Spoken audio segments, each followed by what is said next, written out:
ဘုရားသခင်ကျေးဇူးတော်ကိုချီးမွမ်းပါတယ်ဒီနေ့ကျွန်တော်တို့တည်ဆောက်မဲ့ခေါင်းစဉ်ကတော့ဒေသနာခေါင်းစဉ်ပေါ့တတိနဲ့ကြည်နေသူတဲ့ကျွန်တော်ဆရာကြီးကစာပို့လိုက်တဲ့အခါမှာဒီဥစ္စာကြီးကအရင်တစ်ခါတော့လည်းငါတို့ပြောပြီးပြီနဲ့တူတယ်နော်ဒါကိုလည်းကြားဘူးပြီနဲ့တူတယ်တကယ်ပဲအရင်တစ်ခါတော့တတိနဲ့ကြည်ရှုသူဆိုမှကျွန်တော်တို့ကောင်းစဉ်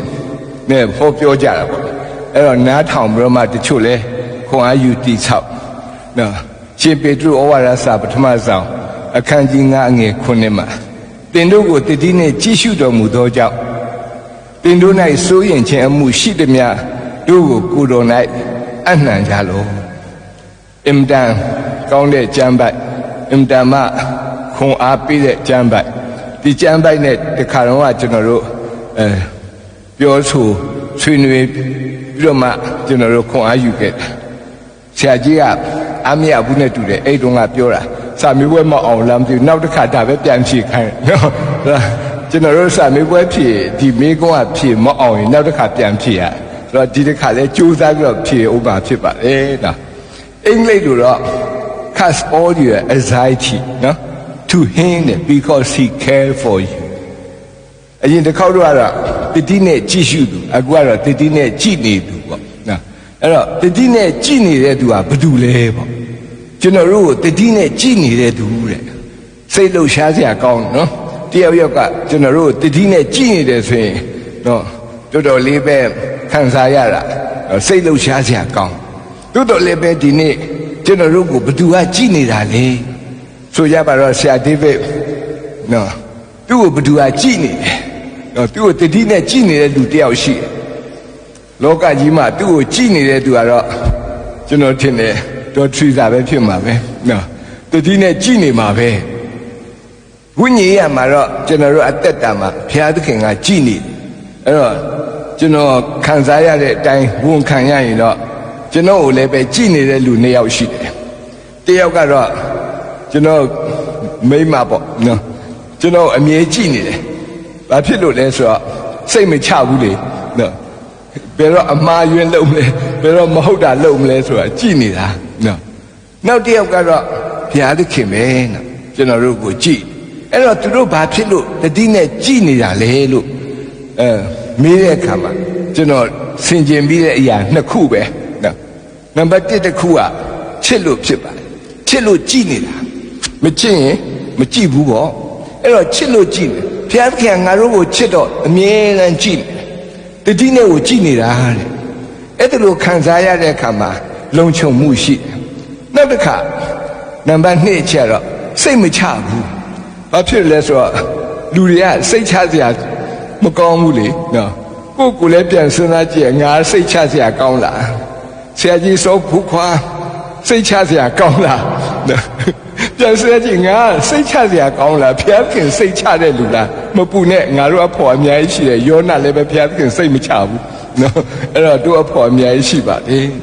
နံပါတ်1တစ်ချက်ကတော့ချစ်တဲ့အတွက်ကြောင့်မလို့ကြည်ရှုတဲ့သူဘုရားသခင်ကြည်နေတာတတိကိုမလစ်ဘူးလေနော်နှုတ်ကပတ်တော်မှာဖော်ပြကျွန်တော်တို့ကိုကြည်နေတာဘုရားသခင်ကတတိကိုမလစ်ဘူးအိတ်လည်းမအိမ်ငိုက်ဘူးလေနော်အမြဲပဲကြည်နေတာတတိနဲ့ကိုကြည်နေတာတဲ့နော်ကျွန်တော်တို့စစ်တပ်မှာဆိုခဏခဏအမိတ်ပေးရဟာရှိတယ်တတိဆိုတာရှိတယ်နော်နောက်တစ်ခါတက်တာဆိုတာရှိတယ်နောက်တစ်ခါနေမြဲဆိုတာလည်းရှိတယ်အဲ့ထဲမှာတတိဆိုရင်တော့ဒါတကယ် attention ပဲဘာဖြစ်တိတိချာချာကိုကြည်ထားတာလုံးဝနော်မှားယွင်းလို့မရဘူးလုံးဝလိုအပ်ချက်ရှိလို့မရဘူးကျွန်တော်တို့ငယ်ငယ်တော့ကျွန်တော်အတင်းတော်မှာမိန်းကလေးတယောက်ရှိအဲ့ဒီမိန်းကလေးတယောက်နှစ်ဖူးပြောင်ပြောင်ကြီးအတင်းတော်တစ်ခုလုံးဘယ်သူမှမကြိုက်ဘူးနော်ကျွန်တော်ကဘယ်လိုမျက်စိမှောက်ပြီးသွားကြိုက်တယ်မသိဘူးအဲ့ဒီနှစ်ဖူးပြောင်ပြောင်ကြီးကိုပဲအဲ့ရင်လည်းပဲမြင်တယ်နော်တွားရင်လည်းပဲမြင်တယ်အဲ့တော့သူ့ကိုကြည့်ရဖို့ကအခွင့်အရေးတိတ်မရှိဘူးဘာဖြစ်လဲဆိုတော့တောနေတောစားငါတို့ကလေဓမ္မသားသမီးဆိုလေဒီပါတွေထွန်ရနော်ဆိုတဲ့ခါကျတော့ဥပုံကြီးရောက်မှအဲ့ဒီဘုရားကျောင်းသွားမှတွေ့ရတာဟုတ်အဲ့တော့စိတ်ထဲမှာဘုရားရှိခိုးတဲ့အချိန်လဲတူလိုက်တာ ဆရာတရားဟောသူ့ပဲကြည့်နေတာနော်နည်းနည်းမှတတိမလစ်ဘူးသူပါဝတ်လာလဲသူပါပန်းပန်တယ်လဲနော်အဲ့ဒီနဖူးပြောင်ပြောင်နဲ့မိန်းကလေးကိုကြည့်နေတာစိတ်ထဲမှာတနင်္ဂနွေနေ့ကလည်းဘာဖြစ်လို့2 ရက်မရှိလဲနော်တနင်္ဂနွေ1 ရက်သေးရှိရအားမရဘူး2 ရက်ရှိကောင်းမှာပဲဘာဖြစ်လို့လဲ2 ရက်ကြည့်ရမှာကိုကြည့်ချင်တာဘာဖြစ်လို့လဲဆိုတော့ချစ်တာကိုမြတ်နိုးတာကိုနော်အဲ့တော့ဒီနေ့လည်းပဲဘုရားသခင်ကကျွန်တော်တို့ကိုကြည့်နေတာဘာဖြစ်လို့လဲဆိုချစ်လို့ဘုရားသခင်ကကျွန်တော်တို့ကိုမြတ်နိုးလို့နော်ဒါကြောင့်မလို့ကြည်နေတာဖြစ်တယ်အဲ့တော့ချစ်တဲ့အခါမှာယေရှုပြုတော်သဘောတဲ့နော်ကျမ်းစာမှာဘုရားသခင်ကျမ်းစာယေရှုပြုတော်သဘောတဲ့အဲ့တော့ယေရှုပြုတယ်လို့ပြောတဲ့အခါမှာမတောင်းရင်လည်းပေးတယ်တောင်းရင်လည်းပေးတယ်နော်လူချင်းကလူအပ်တာတွေကိုပေးတယ်နော်အဲ့တော့ဒီဘုရားသခင်ကကျွန်တော်တို့ကိုကြည်နေတာကျွန်တော်တို့ကိုယေရှုပြုချင်တာဖြစ်တယ်နော်ယေရှုပြုချင်တာဖြစ်တယ်ပြီးခဲ့တဲ့အပတ်ကဟိုးမြိတ်ကျွန်းစုကိုသွားတယ်ကတန်ကျွန်းလို့ခေါ်အဲ့ဒီကျွန်းမှာသွားတော့အမျိုးသမီးတယောက်ကဘုရားသခင်ကိုသူကချီးမွမ်းတယ်သူချီးမွမ်းတာလည်းတစ်မျိုးပဲသူတက်တဲ့ခန္ဓာနားထောင်ရတာတိတ်အဆင်မပြေဘူးဘုရားသခင်ကကျမဆုတောင်းတိုင်းတစ်ခါမှမပေးဘူးတဲ့အဲ့ဒါကြောင့်တော်သေးတယ်ဘလို့ဖြစ်လို့လဲသူကဆုတောင်းတဲ့အခါမှာလူပြိုချောချောတယောက်ကိုသူအိမ်ထောင်ပြုတ်ချင်လို့သူဆုတောင်းတယ်တကယ်ပဲအဲ့ဒီလူပြိုချောချောနဲ့သူတမီးသားဖြစ်တယ်ဒါပေမဲ့မရဘူးတဲ့ဘုရားသခင်ကိုဆုတောင်းတယ်ဒီလူပြိုကြီးကဒီလူပြိုချောငါအတွက်ဖြစ်ပါစေဆုတောင်းပေမဲ့လည်းအချိန်တန်တဲ့အခါအဲ့ဒီလူပြိုကတခြားသူလည်းယူသွားသူကဟတ်တွေကွဲတော့နော်အသေးလေးပါတွေကွဲပြီးတော့မှသူကကြက်ခဲ့ဘုရားသခင်သူဆုတောင်းတာကိုနော်နာမညောင်းလို့လက်မခံလို့သူစိတ်ထဲမှာမပျော်ဘူးတဲ့ဒါပေမဲ့မမျော်လင့်မဲနဲ့အဲ့ဒီလူပြိုကစောစောနဲ့တည်သွားသူပြောတဲ့တော်သေးတယ်ဘုရားသခင်ငါ့ကိုအဲ့ဒီလူပြိုနဲ့ပြီးရင်နော်ငါအခုဆိုမုတ်ဆိုးမဖြစ်ပြီတဲ့ကြံကြံဖန်ဖန်တက်တက်ခံတယ်သူနားထောင်တော့ကျွန်တော်ကိုမေးသေးတယ်အဖို့ကျမပြောတာဟုတ်လားငါလည်းမသိဘူးကွာလို့ပြောရတယ်ဘာဖြစ်လဲဆိုသူမုတ်ဆိုးမမဖြစ်တာကိုသူဘုရားကိုကျေးဇူးတင်တယ်ဘုရားသခင်သူတောင်းတဲ့အတိုင်းပြီးရင်တော့ဒုက္ခပဲတဲ့ကဲကျွန်တော်တို့အသက်တာမှာဘာလို့တလဲဘုရားသခင်ကတတိနဲ့ကြည်နေတာတဲ့နော်တတိနဲ့ကြည်နေတာလူတဲ့ဥစ္စာဆိုရင်ပေးတယ်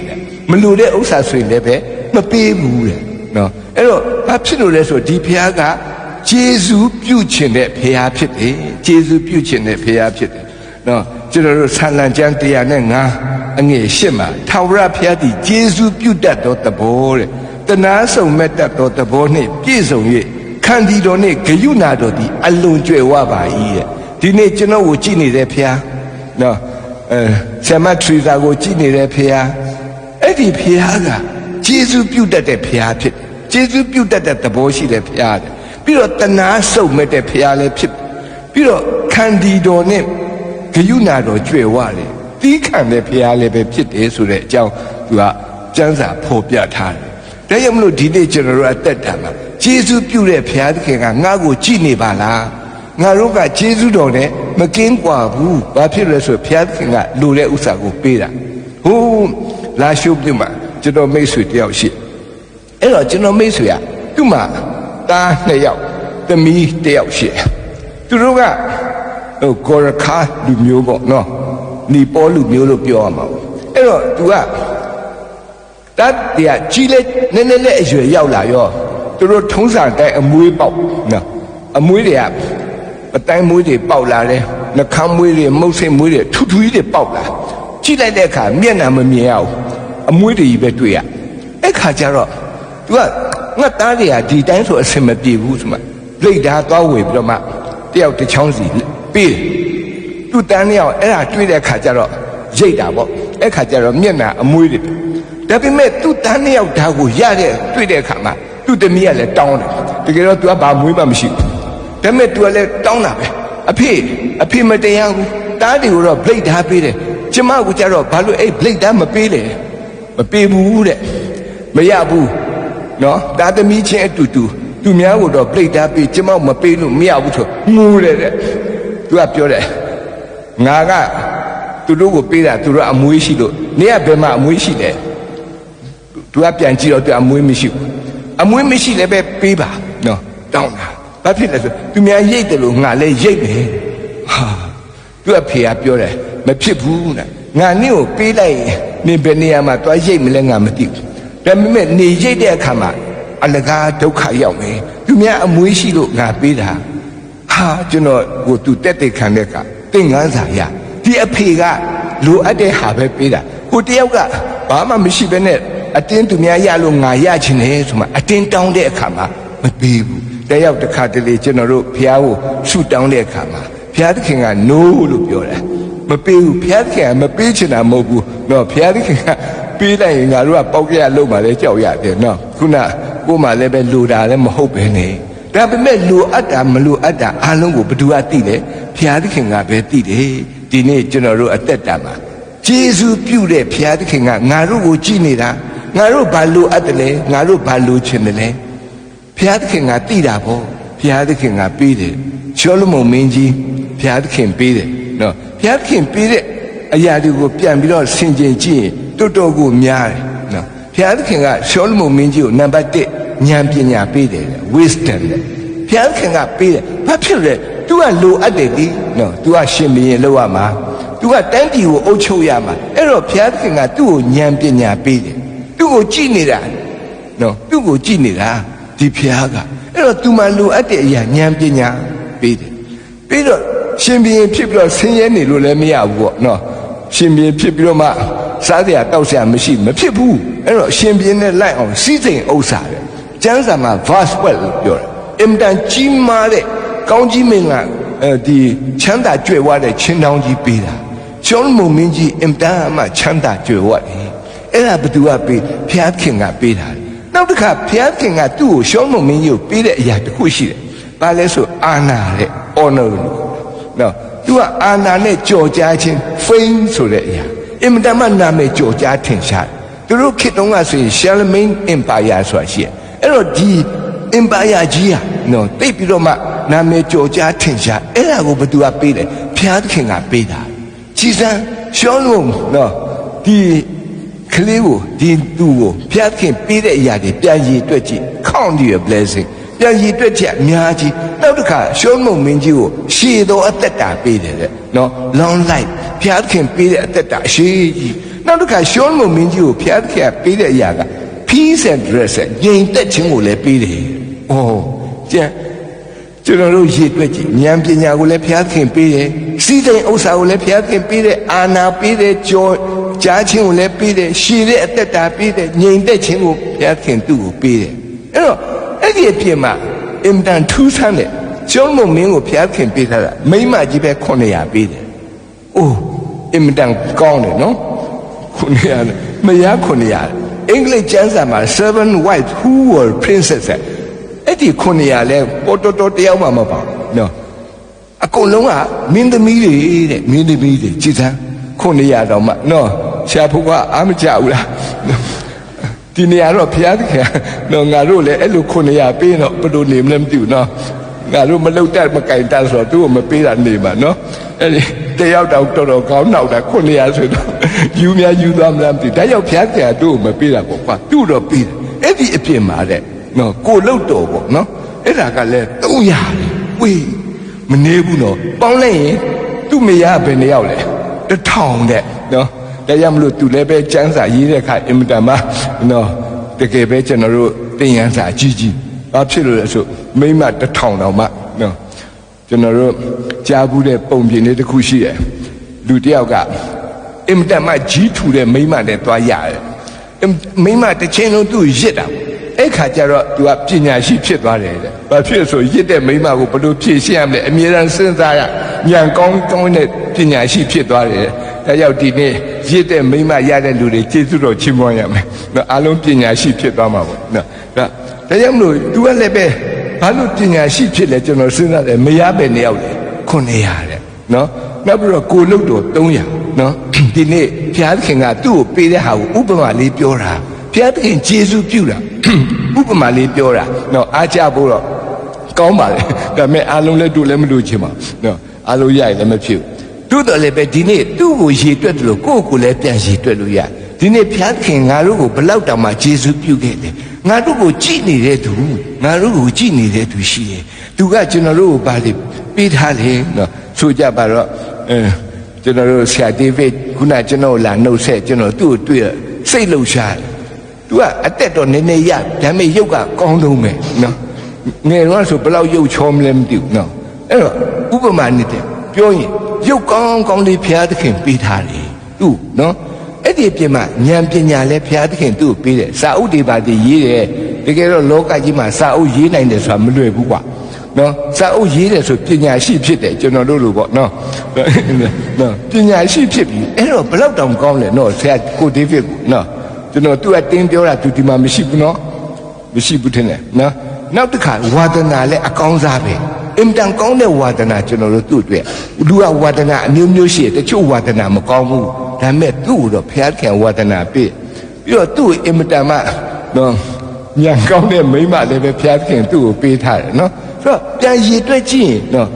အကုန်လုံးကဘုရားသခင်ကယေရှုပြုတယ်တဲ့ဒါကြောင့်မလို့ကျမ်းစာမှာဘာပြောလဲဆိုရင်ထာဝရဘုရားသည်ယေရှုပြုတတ်တော်ဘောတဲ့တေးတိုင်ရှင်ငယ်လေး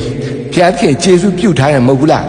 ယေရှုပြုထားတယ်နော်သူ့ကိုကြည့်နော်ဘုရားသခင်ကယေရှုပြုတတ်တဲ့သဘောရှိအဲ့ဒီပြင်မှာတနာဆုံမဲ့တတ်တဲ့သဘောလေးရှိတယ်ဒီနေ့ယေရှုပြုတတ်တဲ့သဘော gracious လို့ခေါ်တယ်အဲ့တော့ဘုရားသခင်ကကျွန်တော်တို့ကိုယေရှုပြုတဲ့သူဖြစ်တယ်ငါတို့ကိုကြည်နေတဲ့သူကယေရှုပြုနေတဲ့သူဖြစ်တယ်နောက်တစ်ခုကတော့တနာဆုံမဲ့တတ်တဲ့သဘောတဲ့ဒီဘုရားကတနာတယ်နှမျောတယ်စုံမဲ့တယ်နိနေဝေမြို့ကြီးကိုဘုရားသခင်ကနော်နှမျောတယ်လို့ကျမ်းစာမှာဖော်ပြထားဒီနေ့ကျွန်တော်တို့ပြန်ဆင်ခြင်တဲ့အခါမှာဒီဘုရားသခင်ကအင်တန်မှကောင်းမြတ်တဲ့ဘုရားသခင်ဖြစ်တယ်နောက်တစ်ခါတီးခံတဲ့သဘောလေးရှိတယ်နော် slow to anger ပြောတယ်သူကတီးခံတယ်ဒီဘုရားသခင်ကတီးခံတာဘုရားသခင်တီးမခံရင်ငါတို့တေတာကြာပြီဘာဖြစ်လို့လဲဆိုတော့ယောနာကြီးပြန်မပြောနာမထောင်ပရောဖက်ကြီးပဲနော်ဘုရားသခင်ရဲ့လူပဲဒါပေမဲ့လည်းပဲဘုရားသခင်ကသူ့ကိုစိတ်ရှည်ရတယ်သူကနော်ဘုရားသခင်ကသူ့ကိုဒီကိုသွားပါဆိုရင်သူကတခြားသွားတယ်တခြားသင်္ဘောစီးပြီးထွက်ပြေးတယ်ဘုရားသခင်တွေ့တယ်ဒါပေမဲ့ဘုရားသခင်ကသူ့ကိုနော်ဖျက်ဆီးပြစ်လို့ရတယ်စိတ်ဆိုးနော်ငါပြောတဲ့အတိုင်းနားမထောင်ဘူးငါခိုင်းတဲ့အတိုင်းမလုပ်ဘူးဆိုရရှိတခါလေနော်သူ့ကိုစီရင်လို့ရတယ်တိုးတော့ဘုရားသခင်စိတ်ရှည်တယ်နော်စိတ်ရှည်တယ်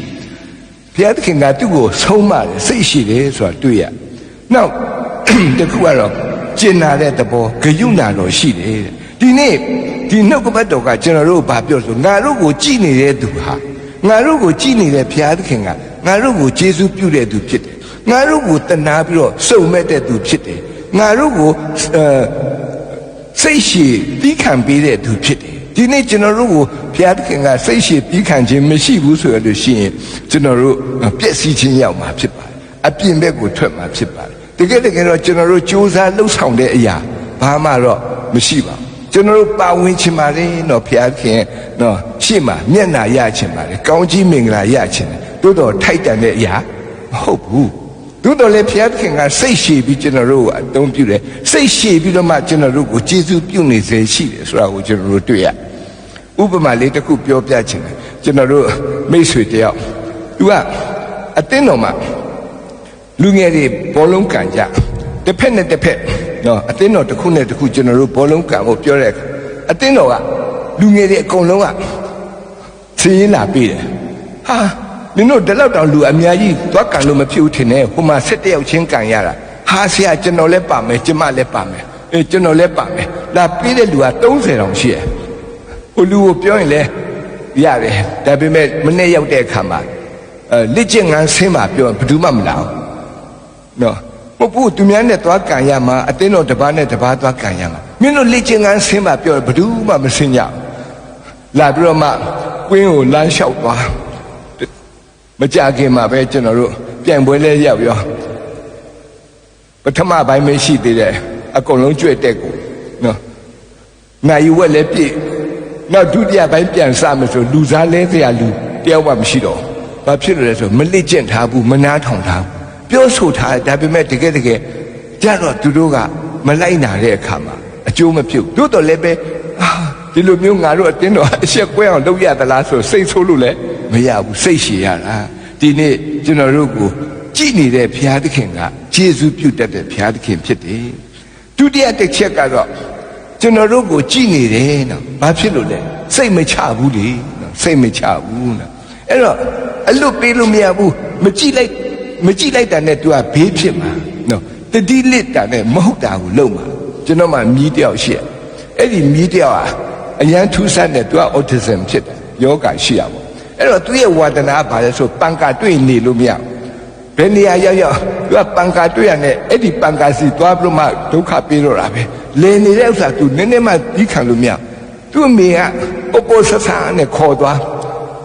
အဲ့တဲ့လို့တယ်သူများအိမ်ကပံကာတွေကိုချိုးပစ်လို့ခဏခဏယော်ရအဲ့တော့သူ့ကိုကြည့်နေရတယ်နော်လှည့်လွတ်လို့မရဘူးဘာဖြစ်လဲစိတ်မချဘူး तू တခုခုလောက်တော့မှာပဲဆိုတော့သွားတဲ့နေရာလာတဲ့နေရာမှာစိုးရင်ရတယ်ကျွန်တော်တို့အသက်တာပါလေတတိလစ်ပြရနဲ့နော်မဟုတ်တာကိုလုံမှာဖြစ်တယ်နော်ဒါကြောင့်မလို့ကျွန်တော်တို့ဖျားသခင်ဆုံးမခြင်းကိုခံရတာဖြစ်တယ်ကျွန်တော်အတင်းတော်မှာရှိတဲ့အခါမှာသူများတားသမီးတွေအယံပြောတယ်အတင်းတော်မှာတရားဟောတဲ့အခါမှာတချို့ကလေးတွေဆိုးတွေကွာမိမဆုံးမဖမဆုံးမကလေးတွေပေါ့နော်တခါလေဒီအပေါ်ကိုတက်လာကိုနားမှာဆော့ရင်ဆော့အခုခေတ်ကလေးတွေပူဆိုးတယ်ကွာနော်တချို့ကလည်းဘုရားရှိခိုးလဲဖုံးဆော့တယ်တချို့ကလည်းပဲအပေါ်တက်လာဝေးကလေးတွေအများကြီးဆိုကျွန်တော်ပြဟေးနင်တို့ကလေးတွေကိုနော်ကြည့်ထားနင်တို့ကလေးတွေကိုထိန်းထားငါတရားဟောတာပဲရောက်သွားမသိတော့ဘူးနော်ပြန်ပြီးတော့မှဟောနေရမကြိုက်ဘူးနော်သူများကလေးကိုပြောတာ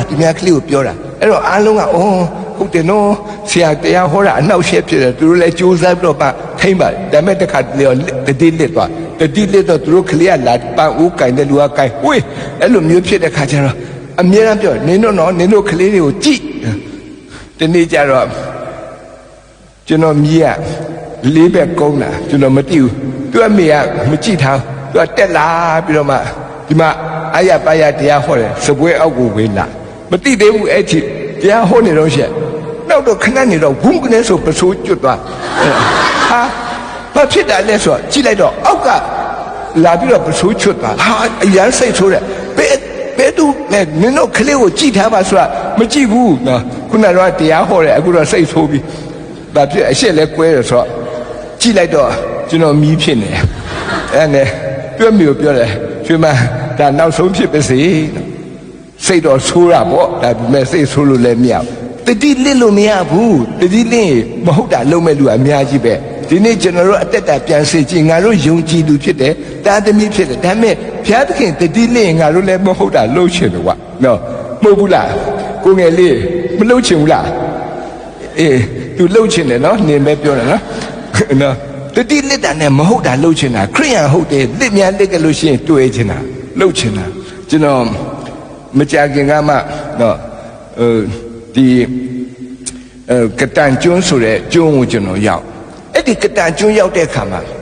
မဟုတ်တာကျွန်တော်လှုပ်မိတော့မလို့ပေါ့လေဘာဖြစ်လဲဆိုတော့အဲ့ဒီမှာရောက်တဲ့အခါအမိမတယောက်ကကျွန်တော်တို့လာပြီးတော့ထမင်းချက်ပေးကျွန်တော်တို့ထမင်းပိုင်စားကောင်းတယ်ကျန်သာတင်တယ်ဖျားရှိခိုးတယ်ပြန်လာသူချက်တာစားတော့လာပြီးမှကူညီတဲ့ထမင်းချက်တဲ့လူ၄-၅ယောက်လောက်ရှိအဲ့ထဲမှာအမျိုးသမီးတယောက်ကကျွန်တော်တို့စားဖို့ဟင်းတွေပါတွေသွားရှာရင်းနဲ့ခွေးကြိုက်ရောသူခွေးကြိုက်တဲ့အခါကျတော့အပေါက်အကြီးကြီးကျွန်တော်စီပြန်လာအဲ့ဒီရွာမှာကာကွယ်ဆေးထိုးဖို့မရဘူးအဲ့ဒီရွာမှာဘယ်မှသွားလို့မရဘူးမြို့ကိုသွားမယ်ဆိုတရက်ခီးတော့ဒါတော့လှေမရှိဘူးဆိုတဲ့အခါကျတော့ဒါမျိုးကခွေးယူပြန်တတ်တယ်ဝိုင်းပြောကြတယ်သူကလည်းငိုတော့မယ်ကျွန်တော်လာပြောတယ်အဖိုးဘယ်လိုလုပ်မလဲတဲ့အဖိုးလည်းဆရာဝန်မဟုတ်တော့မသိဘူးဒါပေမဲ့ငါတို့ရွာမှာဆိုရင်တော့အဲ့ဒီလိုခွေးကြိုက်နော်ငါတို့ကစနွေးမုံနဲ့မိသွင်းနဲ့ကြိတ်ပြီးတော့အဲ့ဒီဟိုအုံလိုက်ရင်အဲ့ခွေးသွားကျွတ်တာပဲဟုတ်လားဟုတ်တယ်တကယ်သူယုံတယ်တွားပြီးတော့မှမိသွင်းနဲ့နော်စနွေးမုံနဲ့ရောပြီးတော့မှခါလဲသူ့ရဲ့ခြေထောက်မှာကြိတ်ဖုံးထားပြီးတော့ကျွန်တော်ပြောအဖိုးဆုတောင်းတယ်ဆုတောင်းလဲပြီးတော့ဒီပါဇက်ကြီးကမဟုတ်တာသွားပြောမိတယ်ကြည်စမ်းတတိလစ်သွားတယ်ဟေးအဲ့ဒီခွေးကိုနေချက်စားလိုက်အဲ့ဒါဆိုရင်အဲ့ဒီခွေးကခွေးယူမပြန်တော့ဘူးနေလည်းပဲပျောက်သွားဟုတ်လားဖို့ဟုတ်တယ်စိတ်ဟာဖို့မစားရဘူးထင်တယ်ကိစ္စမရှိဘူးငါကူစားမယ်အဲ့လိုသွားပြောလိုက်တာအမှတ်တမဲ့ပြောလိုက်တာနော်အမှတ်တမဲ့ပြောလိုက်တာတတိလစ်ပြီးပြောတာနော်အဲ့ပြောလိုက်တာနောက်တနေ့ မင်းလဲစားရောဟင်းတစ်ခွက်ရောက်လာအဖိုးအဲ့ဒါဦးဖျားဖျားပဲတဲ့အဖိုးအတွက်တယ်ဘာတော့ဆိုတော့ခွေးဟင်းတယ်ဟာမဖြစ်ဘူးထင်တယ်အဲ့ဒါဆိုငါမစားဟာအဖိုးပဲစားခြင်းနဲ့ဆိုလို့အဲ့ဒီခွေးရှင်စီမှာသွားတောင်းလာတာချက်ချင်းကျွန်တော်စိတ်မပျော်တော့ဘူးနော်တတိလက်လွတ်နဲ့ပြောလိုက်တဲ့ဥစ္စာသူကတကယ်အောင်းမေ့ပြီးတော့မှသွားချက်လာတာကျွန်တော်တတိရတယ်ဆရာနုံနုံဆုံးပါတယ်ကျွန်တော်ဆရာနုံကပြောတယ်အဲ့ဒါမစားနဲ့တဲ့ဘာဖြစ်လဲဆိုဆရာအဖိုးကတော့တရားဟောတယ်နော်နှုတ်ကပတ်တော်ဟောတော့အဲ့ဒါဒီမစားနဲ့ဆိုအဲ့ဒါချက်ချင်းကောင်းထဲမှာရောက်တယ်နော်အဲ့ဒါဆရာနုံနုံပြောတာတတိမြတ်တော့တွေ့ပြီနော်ဆိုတော့ဘာပြောပြချင်လဲဆိုတော့တတိလက်လွတ်ဖြစ်တဲ့ခါမှာအန်ဂျီကြီးလိုက်တာမပြောနဲ့တော့ဒါပေမဲ့ကျွန်တော်နာမည်ပြက်သွားဘာဖြစ်လဲဆိုတော့ तू သွားတောင်းတဲ့အခါမှာအဲ့ဒီခွေးကိုသွားတောင်းတဲ့အခါငါခြေတော်ကြိုက်လို့နေခွေးကိုချက်စားမယ်လို့မပြောဘူးအခုကျန်းစာလာတင်တဲ့အဖိုးကခွေးသားစားချင်လို့လာတောင်းတာတော်တော်လေးကိုစိတ်မကောင်းဘူးဖြစ်သွားတာပေါ့နော်ဆိုတော့ကျွန်တော်ကတန်ကျိုးမှဆိုရင်ခွေးသားစားချင်တဲ့အဖိုးဆိုမှနာမည်ကြံခဲ့နော်ဒါကြီးကပျောက်မှာမဟုတ်တော့အခုပြောရတာလည်းစိတ်မကောင်းပါဘူးနော်သူတို့လည်းပြန်ကြည့်တယ်ဒီဆရာတို့ဆရာတို့ရစီစဉ်ဆိုသူတို့အရန်ကြည့်တယ်လေအဲ့တော့အခုကပဲလှမ်းပြီးတော့မှပြန်ပြောပါတယ်နော်ငါအရင်တော့ပြောတာမှားသွားတယ်ဘာဖြစ်လို့မှားလဲတတိလွတ်သွားတာကွာနော်အဲ့တော့တတိလွတ်ရင်မဟုတ်တာလုံးမဲ့ထဲမှာကျွန်တော်လည်းပါတယ်နော်ကိုငယ်လေးလည်းပါတယ်နော်သူလည်းပဲစိတ်ချရတဲ့လူလားကိုငယ်လေးကိုကြည့်စိတ်ချတဲ့ပုံပေါက်လားလုံးဝစိတ်ချတဲ့ပုံမပေါက်ဘူးအဲ့ဒါကြောင့်ဘုရားသခင်ကသူ့ကိုကြည့်နေရတာဘုရားသခင်ကတတိမလစ်ဘူးကြည့်နေရတာတဲ့ကျွန်တော်တို့ကြီးပဲမဟုတ်ပါဘူးပရောဖက်ကြီးယောနာနော်ပရောဖက်ကြီးပဲဘုရားရဲ့လူပဲဒါပေမဲ့လည်းအဲ့ဒီသူ့ကိုလည်းဘုရားသခင်ကဆုံးမရတယ်ဘာဖြစ်လဲပြောစကားနားမထောင်ဘူးပရောဖက်ကြီးဖြစ်ရတာလေကွာဘုရားစကားနားမထောင်တဲ့လူလည်းရှိတယ်ခိုင်းတာလည်းပဲမလုပ်ဘူးအမြဲတမ်းနော်သူကအင်းနေပူပေါ့နော်ဘယ်လိုအင်းနေတာဟုတ်အေးပေါ့ကြီးများတယ်ပေါ့နော်အဲ့တော့ဘုရားသခင်ကသူ့ကိုတတ်ပြစ်လို့ရတယ်နော်ငါစကားနားမထောင်ဘူးနော်ငါခိုင်းတာမလို့ဒါကြောင့်မင်းကိုတတ်ပြစ်လို့ရတို့တော့ဘာလုပ်လဲစိတ်ရှည်ပေးတယ်တဲ့နော်ဒီနေ့ကျွန်တော်တို့ကိုကြည်နေတဲ့သူကသူစိတ်ရှည်နေလို့စိတ်မရှိရင်ကတော့လွတ်ပုံလဲဆိုတည်သွားမှာပေါ့တို့တော့ဘုရားသခင်စိတ်ရှည်ပြီးတော့စောင့်ပေးတယ်ဆုံးမပေးတယ်နော်ကျွန်တော်တို့ဒီနေ့လမ်းသွားတဲ့အခါမှာနော်အမြဲတမ်းဘုရားသခင်ကမမှားအောင်ကကွယ်ပေးတယ်ဆိုတာကိုကျွန်တော်တို့တွေ့ဒီနေ့ကျွန်တော်တို့အသက်တာမှာပြန်ကြည့်ရင်တိုးထိန်တယောက်ရဲ့လက်ထဲမှာလက်နဲ့နှစ်ပါးရှိအဲ့ဒီတိုးထိန်ရဲ့လက်နဲ့ကလှန်တန်တော်နဲ့တောင်ဝေးတော်ကျွန်တော်တို့ကိုကြည့်ရှုနေတဲ့တိုးထိန်ကြီးရဲ့လက်ထဲမှာလှန်တန်တော်နဲ့တောင်ဝေးတော်ရှိဘေးအန္တရာယ်အမျိုးမျိုးကကာကွယ်ပေးဖို့ရန်အတွက်သူ့မှာလှန်တန်တော်ရှိတယ်နော်စာတမာနဖြစ်စေမကောင်းတဲ့အမှုရာဖြစ်စေအဲ့ဒါကိုနော်ကာကွယ်ပေးဖို့လှန်တန်တဲ့နောက်တစ်ခုကတောင်ဝေးတော်တဲ့နော်တိုးထင်းနေလက်ထက်မှာတောင်ဝေးရှိတယ်အဲ့ဒီတောင်ဝေးကလမ်းမှားနေတဲ့တိုးကိုနော်လမ်းမှန်ကိုပြန်ပို့ဖို့နော် तू ကအဲ့လိုမျိုးဆွဲပြီးတော့မှပြန်ပြီးတော့လမ်းတက်ပြီးတဲ့အရာတဲ့ဒါကြောင့်မလို့ဒီနေ့ကျွန်တော်တို့ကိုစောင့်ကြည့်နေတဲ့ကျွန်တော်တို့ရဲ့တိုးထင်းကြီးဘုရားသခင်ကသူ့ရဲ့လက်ထဲမှာရှိတဲ့လှန်တန်တော်နဲ့တောင်ဝေးတော်အဖြစ်ကျွန်တော်တို့ကိုကွဲကားလမ်းပြလေနော် protect and guide ဖြစ်ပါလေနော်ဘာဖြစ်လို့ကျွန်တော်တို့ကြည့်နေရတယ်ကျွန်တော်တို့အမှားမကြခဏလုပ်တယ်အံ့ဩစရာကောင်းတယ်နော်ကျွန်တော်တို့ဓမ္မဆရာဖြစ်တော်လဲပဲနော်ကျွန်တော်တို့လည်းပဲစိတ်ချရတဲ့လူတွေမှာမပါဘူးကျွန်တော်အင်တာမခင်မင်းနဲ့တင်းအောင်ဆရာတယောက်ရှိတယ်ဒီဆရာကအင်တာမတော်တဲ့ဆရာဖြစ်တယ်ရုပ်လည်းကောင်းတယ်လူငယ်လည်းဖြစ်တယ်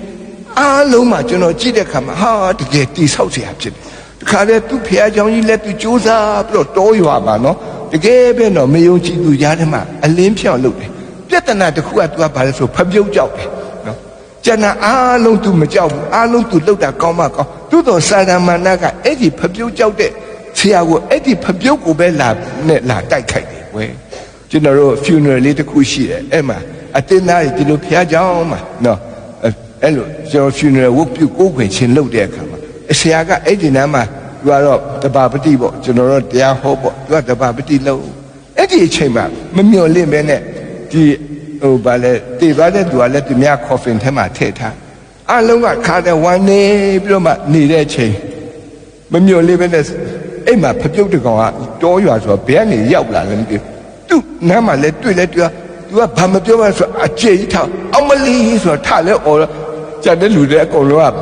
ကျူနေဆိုတော့ဗာများဖြစ်လဲပေါ့ဆရာတော်အော်တယ်ဆိုတော့ကြတဲ့လူအကုန်လုံးထားပြီးကြနော်တရားဟောမဲ့လူတွေကိုယ်ယူကာယဖြစ်အိုးတတိလွတ်သွားတာဒီနေ့ကျွန်တော်တို့အသက်တာမှာတတိလွတ်လို့မဖြစ်ဘူးနော်ကျွန်တော်တို့ဒီနေ့ဆန္ဒ121အငယ်3က8ဖတ်ကြည့်ရနော်တင်ဤချေချောစေခြင်းကအခွင့်ပေးတော်မမူတဲ့တင့်ကိုစောင့်တော်သူဒီအိတ်တော်မမူအကယ်စစ်စစ်ဣတရီလအမျိုးကိုစောင့်တော်သူဒီတဲ့ငိုက်မြီအိပ်ပျော်ခြင်းရှိတော်မမူတဲ့နော်ထာဝရဘုရားသည်တင့်ကိုစောင့်တော်မူ၏တဲ့ထာဝရဘုရားသည်တင်ဤလက်ရပိုင်း၌ရှိတော်တင်ခိုးလုံးရအရေးဖြစ်တော်မူ၏နေ့အချိန်၌နေအားဖြင့်၎င်းတဲ့ညအချိန်၌လက်အားဖြင့်၎င်းအထိခိုက်မရှိရထာဝရဘုရားသည်မကောင်းသောအမှုရာအလုံးစုံကိုကွဲကာ၍တင်ဤအသက်ကိုစောင့်တော်မူလိမ့်မည်ထာဝရဘုရားသည်တင်ဤထွက်ခြင်းနဲ့ဝင်ခြင်းကိုယခုမှစ၍အစင်မပြတ်စောင့်တော်မူလိမ့်မည်တဲ့အင်တန်ကောင်းတဲ့နှုတ်ကပတ်တော်ဒီနေ့ငါတို့ကိုစောင့်ကြည့်နေတယ်နော်ဒီစောင့်ကြည့်တဲ့သူကမအိပ်ဘူးတဲ့အိပ်တော်မမူဘူးတဲ့ဘာဖြစ်လို့မအိပ်တာဘာဖြစ်လို့မအိပ်တာသူအိမ်မဟုတ်တာလို့တော့မလေးတရားနော်ဟုတ်လားကိုငယ်လေးဘုရားသခင်ကမအိပ်ရဲဘူးဘာဖြစ်လဲဆိုကိုငယ်လေးကိုစိတ်မချဘူးကွာနော်ဘုရားသခင်အိပ်လိုက်တာနဲ့အိပ်နေတဲ့တရားကောင်လည်းမဟုတ်တာလို့တော့မှာအဲ့ဒါကြောင့်ကြည်နေရတာနော်အိတ်တိုက်ကိုဘုရားသခင်အိတ်ကိုမအိတ်အားဘူးမအိတ်ငိုင်းနိုင်ဘူးတဲ့နော်အဲ့တော့ဒါကအပူပြောတာမဟုတ်ဘူးဒီနေ့ဘုရားသခင်ကနော်တင့်ကိုခြေချော်စီခြင်းကအခွင့်ပေးတော်မမူနော်ကိုငယ်လေးကလူပြိုဟုတ်တယ်နော်လူပြိုလားမဟုတ်ဘူးလားလူမပြိုတော့နော်ရရစ်နဲ့ပြိုတာအဲ့တော့သူ့ရဲ့ခြေကိုချော်စီခြင်းကဘုရားသခင်ကအခွင့်မပေးဘူးတဲ့လဲလို့မရဘူးမလဲရဘူးယုံကြည်သူသားသမီးဖြစ်တယ်သူသွားတဲ့လမ်းဟာမလဲအောင်ဘုရားသခင်ကကာကွယ်တဲ့ခြေမချော်စေရဘူးတဲ့တင်းရဲ့အနားမှာလူတစ်ထောင်လက်ရဘက်မှာလူတစ်တောင်းလဲတော်လဲမထိခိုက်ရဘူးဘလောက်ကောင်းတဲ့ဘုရားသခင်နော်ဘလောက်ကောင်းတဲ့နော်ကျွန်တော်တို့ကိုကြည်နေတဲ့သူလေဒီနေ့ကျွန်တော်တို့တည်ဆောက်တာဒီနေ့အဖို့ကတော့တည်ဆောက်ပြီးတော့မှပြန်သွားဖို့နှိုးဆော်ချင်တာငါတို့ကိုးကွယ်တဲ့ဘုရားသခင်ငါတို့ကိုကြည်နေတာလေမအိပ်အားဘူးဘာဖြစ်လဲဆိုငါတို့သူအိပ်တာနဲ့ငါတို့ကချော်လဲတော့မှာနော်သူအိမ်ငိုက်တာနဲ့ငါတို့ကလဲသွားမှာဒီကနေ့တခြားလူတွေလဲတာအများကြီးပဲတွေ့ရဖြစ်တယ်ကျွန်တော်တို့ပတ်ဝန်းကျင်မှာအများကြီးပါပဲလဲကြနော်အမျိုးမျိုးသောစုံစမ်းသွေးဆောင်ခြင်းကိုခံရတယ်သို့တော်လည်းပဲကျွန်တော်တို့ယုံကြည်သူတာသမီများကတော့ခြေမချော်ရဘူးမလဲရဘူးတဲ့နော်နောက်တစ်ခုကတော့လက်ရဖက်မှာရှိနေတယ်လက်ရဖက်မှာရှိတယ်နော်ထာဝရဘုရားဒီတင်းကြီးလက်ရဖက်ရှိတဲ့တင်းကြီးခိုးလို့ရလက်ရဖက်မှာရှိတယ်ဆိုတော့အတိတ်ပဲကတော့ကျွန်တော်တို့အားကိုးရတဲ့သူနော်နှစ်ယောက်သွားလက်ရဖက်မှာရှိတယ်ဆိုလို့ရှိရင်ကျွန်တော်တို့အရေးကြောင်းရှိရင်ကျွန်တော်တို့ကဖမ်းဆုပ်လို့ရတာပေါ့ဒါမှမဟုတ်အမြဲတမ်းဒီလက်ကိုဖမ်းဆုပ်ပြီးသွားတာပေါ့ဇနီးမောင်နှံတွေသွားကြတဲ့အခါမှာကိုအားနေတဲ့သူဖြစ်တော့ကိုအားကိုးရတဲ့သူရဲ့လက်ကိုလက်ရပဲနဲ့ဒါကြောင့်လက်ရဘက်မှာထားတာနော်အဲ့တော့အားကိုးရတဲ့အရာကိုကျွန်တော်တို့ပြောတာဖြစ်ပါလေနော်ကျွန်တော်တို့အသက်တာမှာနော်အားကိုးရတဲ့သူရှိတယ်နော်ကျွန်တော်တို့ခိုးလုံရတဲ့သူရှိဟိုးအင်းစိန်မြို့မှာတင်းဦးဆရာကြီးတစ်ပါးရှိဆရာကြီးဦးစိန်မောင်တဲ့အသက်ကြီး80ကျော်အထိသူနေရအဲ့တော့ဒီဆရာကြီးကတကယ်ထူးဆန်းတယ်ဟိုတုန်းကအင်းစိန်မြို့ရဲ့ဒီကရင်ရက်ွက်ပေါ်လေဒီဘက်ပလောနေမှုတော့ဘာမှတကယ်ကိုနော်တော့ဘယ်လိုပြောမလဲကွင်းပြင်ပဲရှိတာပေါ့နော်ဒါပေမဲ့အဲ့နေရာမှာသွားပြီးတော့မှ तू ကဟိုအတင်းတော်တီဆောက်တယ်အဲ့ဒီမှာရှိတဲ့အင်းဝန်ကြီးလေးလှုပ်တဲ့အဲ့လူတွေကိုပြီးတော့ဖះเจ้าလေးဆောက်ဖះเจ้าလေးတဖြည်းဖြည်းကြီးလာ तू ကကျွန်တော်ပြောတယ်ငါတို့နော်တယောလှုပ်ရအောင်တဲ့ဖះเจ้าမှာတယောထိုးတဲ့အဖွဲလှုပ်ချင်တယ်ကျွန်တော်တို့တယောတွေလိုက်ဝဲပြီးတော့သူ့နဲ့အတူတူပေါ့လေပျော်ပျော်ရွှင်ရွှင်နဲ့အဲ့တယော group လေးစပြီးတော့တီဆောက်ပြီးတနေ့ကျတော့ तू ကတရားဟောတယ်တက်တိခံ तू ဟာတဲ့ဘုရားခင်သူ့အင်တမချစ်တယ်ဘုရားခင်ကသူ့စောင့်ကြည့်တယ်ဘုရားခင်ကသူ့ကိုတော့လိုအပ်တာပေးတယ်တဲ့ကျွန်တော်တို့ကအံ့ဩပြီးနားထောင် तू ကဘာပြောလဲတနေ့မှတဲ့ငါရဲ့တားစီကိုသွားတယ်နော်တကယ်တော့ဒီဆရာကြီးကအသက်ကြီးဖြစ်တဲ့ကြောင့်အသင်းသူအသင်းသားတွေကသူ့ကိုချစ်တယ်ဘင်းနားမှာအဲ့ချိန်တုန်းကပတ်ဝန်းကျင်မှာရှိတဲ့အသင်းသူအသင်းသားတွေဆင်းရဲတယ်ဒါပေမဲ့ဆရာကြီးအတွက်ဟိုလူကဟင်းလေးတစ်ခွက်ဒီလူကဟင်းလေးတစ်ခွက်ပေးတော့သူအမြဲတမ်းသူကကောင်းကောင်းစားရတာပေါ့လေအသင်းသားနဲ့စားရင်နော်သူကဘာပြောလဲဆိုငါဟင်းစားရရင်သူကဘယ်လိုပြောဟ ဟာဒီနေ့စိတ်မောင်ကိုဖျားသခင်ကငါဟင်းကျွေးတယ်တဲ့ကျန်တဲ့လူကမစားရဘူးလေသူပဲစားရတော့သူကျွေးကြော်ဖျားသခင်ကဒီနေ့စိတ်မောင်ကိုကြက်သားနဲ့ကျွေးတယ်ဒီနေ့ဖျားသခင်ကစိတ်မောင်ကိုဝက်သားနဲ့ကျွေးနေ့တိုင်းကျွေးကြော်အမှန်တော့သူ့သားကချက်ချပြီးကျွေးရတာသူ့သားမတက်တာဘူးတကယ်တော့အဖေစားပါစေဆိုဟင်းလေးတေးသေးလေးတစ်ခွက်ကိုရအောင်ကြံဖန်ပြီးကျွေးရကြတော့သူ့ရဲ့စိတ်ထဲမှာစာတမဏဝင်လာဒီအဖိုးကြီးကသူ့ဖျားသခင်ကသူ့ကိုကျွေးတယ်ကြီးပဲပြောတကယ်တော့ပတ်စံကုန်တာငါကုန်တာနော်တားကတိတ်မကျင်တတ်တော့သူကလူကြားထဲရောက်ဖျားသခင်ကဒီနေ့စိတ်မောင်ကိုစိတ်တန်းဟင်းကျွေးတယ်တကယ်တော့ပတ်စံကုန်တာသူ့သားသူ့တော့တစ်ချက်မှထက်မပြောအခါကျတော့မကျင်တော့အဲ့တော့ဒီလောက်တောင်ဖြစ်တဲ့အဖိုးကြီးပညာပြမယ်သားသမီးကအဖေကိုပညာပြမှာနော်တပည့်တော်တွေကဆရာကိုပညာပြမှာဒီလောက်တောင်ဖះအားကိုးတဲ့အဖိုးကြီးလာခဲ့ဆိုခေါ်သွားတယ်ဟိုးအခုတော့လှိုင်ตาရပေါ့ဟိုတော့အဲ့နေရာမှာလေခွင်းလေးပဲရှိအဲ့နေရာမှာသူကလေထွန်းနေစပါးရိတ်တယ်အာခါရတဲလေးအပူချစ်နေတာပဲနွေရာသီအဲ့မှာစပါးသွားရိတ်အဲ့တော့ခေါ်သွားရေမရှိဘူးအဲ့ဒီနေရာမှာချောင်းနေလည်းမရှိဘူးအဲ့ဒီနေရာမှာတော့ဘာမှမရှိဘူးအဲ့ဒီနေရာရောက်တော့သူ့အဖေကိုသူကပညာပေးချင်တာနဲ့သူကတစ်နေ့လုံးစပါးရိတ်သူ့အဖေကနေ့ခင်းကျတော့ပိုက်စားပြီတာထမင်းစားရအောင်လေ12နာရီလဲကြော်ပြီအော်စားပြီလားအဖေစားပြီလာတယ်ပြန်လဲလာရောအဲ့ဒီထမင်းဝိုင်းလဲပြင်လိုက်ရောထမင်းနဲ့စားတစ်ခွက်ပဲရှိရကြံတာဘာမှ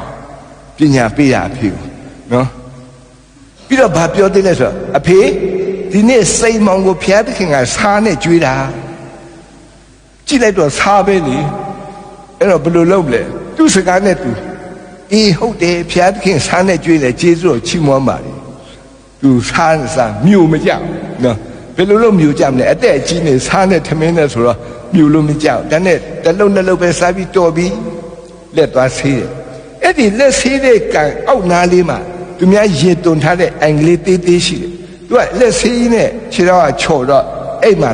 ဆရာကြီးကလဲသွားလဲသူခြေတော်ဟိုးဘွဲ့ထဲမှာရောက်ပြီးတော့မှခြေတော်လဲပြန်ထုတ်လိုက်ရောဘုံကနေဆိုအော်အိုးစရာကောင်းတယ်အဲ့ဒီမှာငရံတကောင်ထွက်လာဟာဒီငရံကလည်းအကြီးကြီးပဲ50သားလောက်ရှိတယ်ငရံကြီးဟိသူအယံဝမ်းတာတော့ပြောမှသွားကောက်လိုက်ပြောသူ့တောက်ပြောဒီမှာသားဒီနေ့စိတ်မောင်ကိုဖျားခံငရံတကောင်ပေးတယ်အော်လိုက်တာဒီနေရာကြီးကဘယ်ဈေးတယ်မှမလားဘူးချောင်းလည်းမရှိဘူးမြောင်းလည်းမရှိဘူးဒီလောက်ပူလောင်6သွေးနေတဲ့ဒီနေရာကြီးမှာစိတ်မောင်ကိုဖျားခင်ကငါးတကောင်ကျွေးတယ်အော်ပြီးတော့မှချက်ပြီးသူ့ဖေကိုတောင်းပန်ပြီးကျွေးရတယ်သူ့ဖေကအဲ့ဒါကိုစားတယ်အော်စရာကောင်းလိုက်တာနော်အော်စရာကောင်းလိုက်တာအဲ့ဒါနဲ့ तू ကအဲ့ဒါတက်တိခံဖျားခင်ကကျွန်တော်တို့ကိုကြည်နေတာတတိနဲ့မလစ်စေရဘူးခင်ဗျားဘာလို့ချင်လဲဘာစားချင်လဲ तू သိတယ် तू ပေးတယ်တရားဟောပြီးပြန်ဆင်းလာတော့သူများတွေကဘာပြောလဲဆိုဆရာကြီးဒီနေ့တရားဟောတိတ်ကောင်းတယ်ကွာနားထောင်ရတာလည်းအရသာရှိရခွန်အားလည်းဖြစ်ဒါပေမဲ့တကယ်ဟုတ်ရဲ့လားအဲ့တော့ဘယ်လိုပြောရမလဲဆရာကြီးကအရန်စိတ်ဆိုးသွားတယ်ငါကအသက်ကြီးပြီငါကအသင်းဆရာလည်းဖြစ်တယ်နင်တို့ဆရာလေးငေါ့ငါကဖျားလူဖြစ်တယ်ငါပြောတဲ့ဥစ္စာကလိန်ပြောမလားသူပြောတဲ့အရာခုတည်းကျွန်တော်နားထဲမှာကြားတယ်ဖျားလူပြောတာမင်းဖျားသခင်ကဘလောက်အံ့ဩစရာကောင်းတယ်ဆိုတာမင်းတို့မသိသေးဘူးတနေ့မင်းတို့သိမယ်နော်ဒီနေ့ဖျားသခင်ကကျွန်တော်တို့ကြည်နေတာနော်ကျွန်တော်တို့အင်မတန်မှတုံလှုပ်စရာကောင်းတဲ့အသက်တာမှာနေရတော့လေပဲအင်မတန်မှရှားပါတဲ့အသက်တာမှာနေရတော့လေပဲဖျားသခင်ကကျွန်တော်တို့ကိုတတိနဲ့ကြည်နေတယ်ဆိုရယ်ဒီနေ့သင်ခန်းစာခွန်အားဖြစ်တယ်နော်အားရှိဘယ်နေရာမှာပဲသွားဘယ်နေရာမှာပဲစားတာဘုရားသခင်ကသူ့ကိုကြည်နေတာနော်ငါတို့မစားရသေးရင်ဘုရားသခင်ကသိတယ်ဒီနေ့ကျွန်တော်တို့လာတဲ့အခါမှာကျွန်တော်တို့မစားရတဲ့အခါမှာအသင်းတော်ကသိတယ်ကျွန်တော်တို့ကိုကြွေးနော်ကျွန်တော်တို့စားရတယ်ဘုရားသခင်ကသိနေတာကျွန်တော်တို့လိုအပ်တဲ့အရာဆရာကြီးဦးညွန့်လအင်မတန်မှအသက်ကြီးပါတယ်အင်မတန်မှနော်ဘုရားသခင်အသုံးပြုတဲ့ပုံကိုလည်းဖြစ်ပါတယ်သို့တော့သူရဲ့သာသနာလုပ်ငန်းစတဲ့အခါမှာတော့အင်မတန်မှဆင်းရဲရှာတဲ့သူဖြစ်ပါတယ်ဒီနေ့ကျွန်တော်တို့တွေ့ရတဲ့ဆရာကြီးဦးညွန့်လာမဟုတ်ပါဘူးနော်အင်မတန်မှဆင်းရဲပင်ပန်းပြီးတော့သာသနာအလုပ်ကိုဘုရားကဆရာမကြီးတို့နဲ့အတူတူတွဲပြီးတော့လုပ်တာဆရာမကြီးတို့လည်းတကယ်အဲ့ဒီထင်တော့ခက်မောင်နှမတွေလိုပဲတယောက်ကိုတယောက်အာယူအဲ့ဒီမှာဆရာကြီးဦးညွန့်လာ အကြောင်းကျွန်တော်နည်းနည်းတက်တည်ခံကြတယ်သူမရှိတော့နော်ပြောရအရသာရှိနော်ဘာဖြစ်လို့လဲဆိုတော့ဒီဆရာကြီးကတော်တော်ကိုဆင်းရဲတာကွာပြတော်တော်ကိုမွေးတာနော်ပြောမယ်ဆိုတော့နောက်ပြီးတော့ तू ကလေခလေးကြတော့တစ်နှစ်တယောက်မွေးတယ်နော်အဲ့တော့ဒါကြီးကမဖြစ်နှုံနဲ့တူတယ်မနေ့ရောက်တဲ့အခါ तू ဇနီးတွေကပြောတယ်နေ့ကလေးတွေကိုမှုတ်သွားဝယ်ကျွေးလိုက်ပတ်စံနှစ်ကြက်ပေးတယ်နှစ်ကြက်သူကကလေးနဲ့ဒီဘက်မှာဒီဘက်ကဒီလိုခြိပြီးသွားတာသူ့တန်းနှစ်ယောက်ကိုခြိတာသူ့တန်းတစ်ယောက်ကလည်းငပိတယ်ကွာလမ်းကိုမလျှောက်ဘူးအဖေခြိမှသွားခြိသွားတော့ရက်ွက်ထဲကလူကခေါင်းသုံးလုံးနဲ့လူလာပြီဆိုမှပြောတယ်အဲ့ဒီလိုမျိုးအပြောဆိုခံဖះလုတ်ကိုလုံမယ်ဆိုတဲ့ခါမှာအကုန်လုံးသူစွန့်လို့တာတကယ်တော့အင်တာအဆက်တွေကောင်းတဲ့ဆရာကြီးဖြစ်တယ်အင်တာမှဉာဏ်ပညာကောင်းတဲ့သူဖြစ်ပါသို့တော်လည်းပဲဖះလုတ်ကိုရွေးချယ်တဲ့ခါသူတကယ်ပဲပြင်မှအဲ့တော့ तू ကတနေ့ကိုနှစ်ချက်ယူပြီးတော့မှလမ်းထိပ်မှာဗိတ်မုတ်သွားဝယ်ပြီးတော့ကလေးကိုဗိတ်မုတ်ကျွေးအဲ့ဒါသူတို့ရဲ့နေ့တိုင်း breakfast ပဲမနေ့တိုင်းပဲ तू ကတော့မစားပါဘူးနော် तू ကလေးနှစ်ယောက်စား तू ကကြည်ရေတောက်ပြန်တာတော်တော်လေးကိုမွဲတယ်ဒီဆရာတနေ့ကျတော့ သူ့မိမကိုပြောတယ်မိမမိုးလင်းပြီးငါကလေးနှစ်ယောက်ဗိတ်မုတ်သွားဝယ်ကျွေးမယ်သူ့မိမတခွန်းကျပတ်စံမရှိဘူးတဲ့မရှိတော့ဒီကလေးနှစ်ယောက်ဒုက္ခဖြစ်ပြီအဲ့တော့ तू ကဘုရားသခင်ကို तू ဆုတောင်းတယ်နော်ဆုတောင်းတယ်ဘုရားသခင်တော့ကျွန်တော်ကိုကြည်နေတဲ့ဘုရားသခင်ဒီနေ့ကျွန်တော်တားနှစ်ယောက်ကိုကျွေးဖို့ဗိတ်မုတ်ကျွေးဖို့ပတ်စံနှစ်ကြပေးပါဆုတောင်းတာတောင်းလဲဘယ်သူကလာပေးဘယ်သူကလာမပေးဘူးနော်အဲ့တော့ဒါမဲ့ तू ကတကယ်ဘုရားသခင်ကိုယုံတယ်နော်အဲ့ဒီကလေးနှစ်ယောက်ကိုခိုင်းတွိုင်းနဲ့ဆုတောင်းဘုရားသခင်ဗိတ်မုတ်ဆိုင်ရောက်တော့မယ်နော်ပတ်စံနှစ်ကြပေးပါမိမမပေးဘူးဘုရားသခင်ပေးပါအဲ့ဒီစိတ်နဲ့ဆုတောင်းပြီးသွားတာဗိတ်မုတ်ဆိုင်နာရောက်ခံလေးကြတော့မြေကြီးပေါ်မှာလိတ်နေတဲ့ပစ္စံလေးတွေ့တယ်ခလေးတို့ကိုချပြီးကောက်လိုက်တာတကယ်နှစ်ကြပဲသူအယံဝမ်းတာလေဘုရားသခင်ကိုယေရှုတင်နေသူတက်တဲ့ခံအင်မတန်ကောင်းတဲ့မြတ်တဲ့ဘုရားသခင်ကျွန်တော်မှားသွားတယ်တဲ့ဘာဖြစ်လဲတကယ်တော့ကျွန်တော်2000တောင်းရမှာတဲ့လောဘလည်းကြီးသေးတယ်နော်သူဝန်ခံတဲ့အရာဒါပေမဲ့အဲ့ဒီအတွေ့အကြုံကသူ့ကိုယုံကြည်ခြင်းကိုတည်ဆောက်တယ်ဘုရားသခင်ကငါ့ကိုကြည့်နေတာဘယ်နေရာမှာမမေ့ဘူးတတိမလစ်ဘူးအင်မတန်ကောင်းမြတ်တဲ့ဘုရားသခင်ပဲသူဝန်ခံတယ်သူတက်တဲ့ခံတယ်ကျွန်တော်တို့လည်းမြင်ရအဲ့ဒါကအပူမဟုတ်ဘူးအလွန်ကြုံပြောတဲ့စကားလည်းမဟုတ်ဘူးဒီနေ့ဘာကြောင့်လဲဘုရားသခင်ရဲ့လူပြောတဲ့စကားပဲကျွန်တော်တို့နားထောင်တဲ့အခါမှာဒါဖြစ်နိုင်ပါမလားမစင်ကျင်နဲ့မစင်စားနဲ့ဘာဖြစ်လဲတကယ်ပဲတော့ဘုရားသခင်ရဲ့လူတွေကပြောတဲ့စကားဆရာမကြီးဆရာရဲ့အမေနော်အင်မတန်မှအံ့ဩစရာကောင်းတယ်ကျွန်တော်တို့ခီးသွားကြတယ်ဟိုအုံမတီးရွာကိုသွားတဲ့အခါမှာကျွန်တော်တို့သွားတဲ့အခါမှာလူက14ယောက်ပါတယ်အဲ့ဒီ14ယောက်ကိုသူကဥဆောင်ပြီးသွားတဲ့အခါမှာပတ်စံမရှိဘူးဘယ်လောက်ရှိလဲဆိုတော့14ချက်ပဲရှိတယ်တယောက်မှတစ်ချက်ပိုးစီပဲရှိတယ်ကျွန်တော်တို့အဲ့ဒီအုံမတီးရွာကနေတော့မြေမြို့ကိုပြန်လာမယ်ဆိုလမ်းလျှောက်မယ်ဆိုအဝေးကြီးနော်ဂုံနဲ့တက်ရမယ်ကျွန်တော်သိစိတ်ညစ်တာပဲနော်ပြီးတော့သူတို့ရဲ့ဘုံတွေဝေဆိုင်လဲထမ်းရသေးကျွန်တော်ပြောတယ်အမကားရှိမှဖြစ်မယ်နော်မပူနဲ့ငတ်မောင်ငါဆုတောင်းထားတယ်ဆုတောင်းမနေနဲ့ပတ်စံဘယ်လောက်ရှိလဲဆိုတော့သူကရော့တယ်ပတ်စံအိတ်ယူထားဆိုတော့အဲ့ဒီပတ်စံအိတ်မှာ14ကြလူက14ယောက်နော်အဲ့ဒီကားခါကအနည်းဆုံးအဲ့ဒီခေတ်က3ချက်မှမရဘူးသွားလို့မရတဲ့လမ်းကြီး14တုံးဒီဆို90ကျော်ကြမှာလीအဲ့ဒါကိုရော့ပတ်စံအိတ်ယူထားတဲ့ကားခါတောင်းနေပေးလိုက်တယ်ဟာမအဲ့လိုမဖြစ်ဘူးထင်တယ်အဲ့ဒါကျွန်တော်တို့အခုဆိုတိုက်ပွဲအရန်ပြင်းထန်တဲ့နေရာကြီးအဲ့ဒီအုံမတီးရွာရောက်တယ်အဲ့ဒီကနေပြီးတော့လမ်းလျှောက်လာပြီးဝပြီးနော်မသွားတော့ဘူးလာတဲ့ကားကိုမေးကြည့်လဲ3ချက်အနည်းဆုံးဒါပေမဲ့အဲ့14ချက်နဲ့မပူနဲ့ငတ်မောင်တဲ့ရတယ်တဲ့နော်ငါတို့နော်ဘုရားသခင်ငါတို့ကိုပို့မယ်ဘုရားသခင်ကကြည်နေတာကျွန်တော်တသက်အလုံးမမေ့တဲ့အရာကအဲ့ဒီအုံမတီးရွာလဲရောက်ရောခက်တီတီနဲ့သူကရှိုးနဲ့မိုးနဲ့နော်သူကတော့ဘာမှမတည်ဘူးကွာနော်သူကရှိုးနဲ့မိုးနဲ့အရှင်းနားမှာသူကပိုက်လေးကလည်းပူသေးတယ်ကွာကိုတော့လူသွားကျွန်တော်တို့အားလုံးကပြိုင်းနေပြီနော်9မိုင်လောက်လမ်းလျှောက်နေအထုပ်လဲထမ်းရတော့စိတ်ညစ်နေတာဘယ်လိုလုပ်အဲ့ဒီမေမျိုးကိုရောက်တော့မလဲမရောက်နိုင်အရန်အံ့ဩစရာကောင်းတဲ့အရာတစ်ခုဖြစ်ပေါ်အဲ့ဒီမှာကားကြီးတစ်စီးကရောက်လာပတ်စကားမုတ်ကြောက်တင်တဲ့ကားကြီးအဲ့ဒီကားကြီးရောက်လာပြီးမှသူကပြောတယ်အဲ့ဒါကျမတို့မေမျိုးလိုက်ချင်တဲ့အင်းဦးကလေးအမှုတော်ဆောင်ပါဒီမှာဝေစာရှိတယ်ဟိုကကျွန်တော်တို့ဖွင့်တယ်သွားပါပြီကွာတဲ့ကျဲလုံးတွေနဲ့တွေ့တယ်ဟာကျ ကျွန်တော်တို့အတိတ်ဘယ်ကကျွန်တော်တို့ကပတ်စံမပေးနိုင်တဲ့လူပဲဆိုတာသူကသိလိုက်တက်ကြပါဆိုကျွန်တော်တို့အဲ့ဒီကြောက်တင်ကိုင်းနဲ့ပြန်လာဟိုလဲရောက်ရောဆရာမတို့အဆင်ပြေလားတဲ့ပြေပါတယ်ဆရာမကြီးကပြောတယ်ကျမတို့မှာပတ်စံ14ကျရှိပါတယ်တဲ့တယောက်တစ်ချက်ပဲယူပါနော်လို့ပြောတဲ့အခါမှာအဲ့ဒီကာသမားမယူဘူးတဲ့အဲ့ဒီ14ကျလည်းမယူဘူးတဲ့ဆရာမတို့မနဲ့စားပြီလားမစားသေးဘူးတဲ့အခုဒီရောက်မှစားမှာမပူနဲ့တဲ့ကျွန်တော်တို့ကျွေးမယ်ဆိုမှအဲ့ဒီကာသမားလည်းဘယ်မှာဓာတ်စီရောက်လာလဲမသိဘူးပတ်စံကြားတော့ထောအဲ့လည်းကျွန်တော်တို့ပတ်စံ90ပေးတာအဲ့ဒါကျွန်တော်တို့မှာရှိရ14ကျမကုန်ဘဲနဲ့90ကျွန်တော်အခုတည်းကြီးမှတ်မိရအရင်တော့ကတော့ကျွန်တော်မိတ်ဆွေတွေတချို့လည်းပဲအခုတော့အသက်ကြီးပြီးတော့ဆုံးပါကျွန်တော်တို့အဲ့ကျန်ကိုပြန်တွေ့တဲ့အခါအိုးဘုရားသခင်ငါတို့ကိုစောင့်ကြည့်နေတာနော်သူပြောတာကျွန်တော်တို့ဘုရားသခင်စောင့်ကြည့်လားမကြည့်လားမသိဘူးလမ်းလျှောက်တာပြင်ပန်းလာတယ်တော့ပတ်စံအိမ်ထဲမှာပတ်စံမရှိရနဲ့တော်တော်လေးတောကများသို့တော့နော်ကျွန်တော်တို့အားလုံးကိုဥဆောင်တဲ့သူကဘာပြောလဲစိတ်မပူနဲ့တဲ့ဘုရားသခင်ငါတို့ကြည့်နေတယ်ကျွန်တော်တို့သူကတော့ဆရာမဆိုတော့ကားကောင်းခန်းလိုက်ရတာပေါ့ကွာသူတွေအားလုံးကကြောက်တင်ကားရဲ့အနောက်ထဲမှာကလုံးကလွန်နဲ့လိုက်လာရဒါပေမဲ့ကျေးဇူးတော်ပါပဲကျွန်တော်တို့မေမျိုးကျွန်တော်တို့ရောက်လာတယ်နော်အဲ့တော့ဒီဆရာကြီး3ယောက်နော်ဒီဆရာကြီးဦးစိန်မောင်ရဲ့ဆရာဦးညွန့်လာရဲ့နောက်ဆရာနုနုရဲ့အမေရဲ့ဆရာမကြီးဒီ3ယောက်တက်တည်ရှိတယ်သူတို့ပြောတဲ့အရာတွေကဖျားလူပြောတယ်ဒါကြောင့်စိတ်ချဖျားသခင်ကငါတို့ကိုကြည်နေတယ်ဆိုတာစိတ်ချဖို့အင်မတန်မှကောင်းတဲ့အရာဖြစ်ဖျားသခင်ကအိမ်မငိုက်ဘူးမပူတဲ့အကြောင်းအရာကိုပြောနေတာအလွန်ကြုံကြီးပဲလို့မအောင်မေ့ပါနဲ့နော်ဒီနေ့မှာပူလို့ညမှာအေးတာမထိခိုက်ရဘူးနော်နေ့မှာနေအားဖြင့်၎င်းညမှာ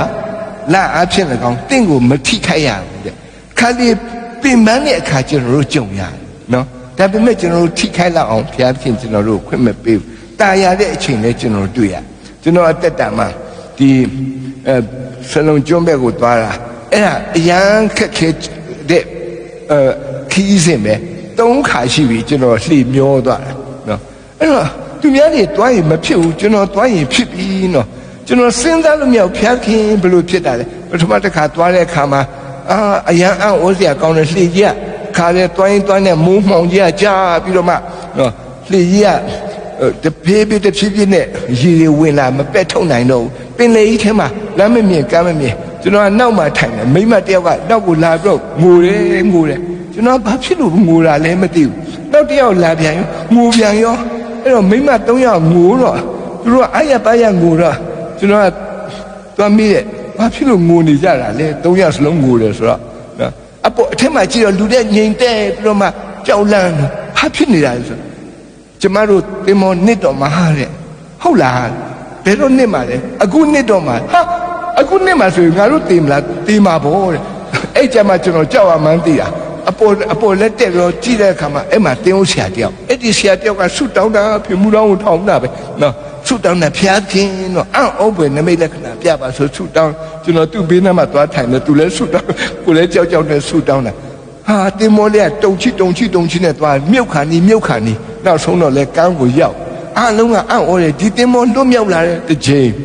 ဖျားခင်တော့လှေပြက်တယ်ဆိုတာကျွန်တော်ကြုံမှုသားဒုတိယတစ်ချိန်ဒါတော့ကျွန်တော်တို့ပြန်လာရင်အဲ့ဒါတော့ကိုယ့်အပြစ်နဲ့ကိုယ်ပဲတနုံးနေမှာခက်တီနဲ့အဲ့တင်မောကြီးစီးပြီးတော့ပြန်လာလာရောက်တဲ့ခါမှာမိုးတက်မုန်တိုင်းရောက်တာခါလေကပလီပင်နဲ့ရွေးကလှိုင်းနေအကြီးနဲ့ခါလေတင်မောတင်းနဲ့ခါလေတပြန်နဲ့ပြစ်စီအလုံးပြစ်ချလူတွေကလည်းပြေဖို့အဆင်သင့်ဖြစ်လာပေါ့နော်အကြောက်စရာတိတ်ကောင်းတဲ့အချိန်မှာလဲဖြစ်ပြန်တယ်အဲ့လိုမျိုးတိုးတော်လည်းပဲနော်3 နာရီ 4 နာရီလောက်အလူလိတ်ဖြစ်ပြီးမှလွတ်မြောက်ပြန်တယ်တစ်ခါနောက်တစ်ချိန်ခုတစ်ချိန်သွားတဲ့ခါကျတော့ဒီတစ်ခါတော့လူဘာဝသွားပြီတင်းမောမကောင်းရင်မစီးဘူးလှေမကြည့်မစီးဘူးလူလေဖြစ်သွားပြီခဏဒုက္ခရောက်တာအဲ့တော့ဒီတစ်ခါကျတော့စက်ကအစ်စ်လာကြိုတဲ့စက်ကအစ်စ်နှလုံးလုံးကြည့်လိုက်တဲ့ခါအစ်စ်နော်တင်မောကြီးကလည်းတော့6လမ်းလောက်ရှိရဲ့ရှင်ဘောလူတို့ရဲ့တင်မောလောက်ပေါ့နော်အဲ့တော့အဲ့ခါကျတော့တင်မောနဲ့စိတ်ချမ်းသာနဲ့သွားတာပင်နဲ့ထဲလဲရောက်ရောစက်တလုံးဘွန်းဆိုပေါက်ကွေးပြီးတော့မှကြပါဟာတလုံးပဲကြံတယ်စိတ်ကနည်းနည်းတစ်မျိုးဖြစ်သွားတယ်ဘုရားသခင်ထွက်လာတော့ဆုမတောင်းမိဘူးနော်ဘာဖြစ်ဆိုရာတီဥတုကတာရပင်လေရလှတော့ဓာတ်ပုံရွေးရိုက်ပြီးတော့နော်လိုင်းမော်တင်တာနော်သူကမှားပါပြီနော်အဲ့လိုတတိယသွားပြီဘုရားသခင်ကကြည့်နေတာဒီကသူ့ကိုမကြည့်ဘူးနော် ဘာကိုကြည့်လဲတခြားအလျှောက်ကြည့်နေတာလေအဲ့နဲ့ခဏနေသွားတော့